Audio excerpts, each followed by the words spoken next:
পিপীলিকা আর ঝিঁঝি পোকা। তপ্ত গরমের একদিনে পিপীলিকা দলের সবাই ব্যস্ত। কেউ দানা কুড়োচ্ছে, কেউ গর্তে খাবার জমাচ্ছে। তাদের ঘাম ঝরছে, তবুও কাজ থামছে না। ওদিকে ঠিক পাশেই বসে আছে ঝিঁঝি পোকারা। গাছের ডালে বসে তারা জোরে জোরে গান গাইছে, চি চি চি, জীবন তো আনন্দের। এক পিপীলিকা গিয়ে বলল, বন্ধু, শীতে এলে খাবার পাবে কিভাবে?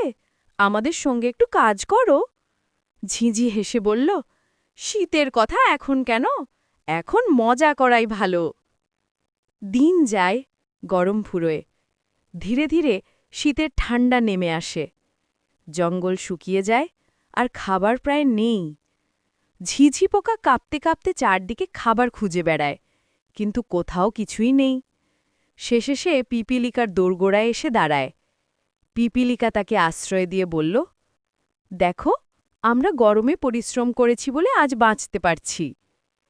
ঝিঁঝি মাথা নিচু করে বুঝল, ভবিষ্যতের জন্য প্রস্তুতি থাকা খুব জরুরি।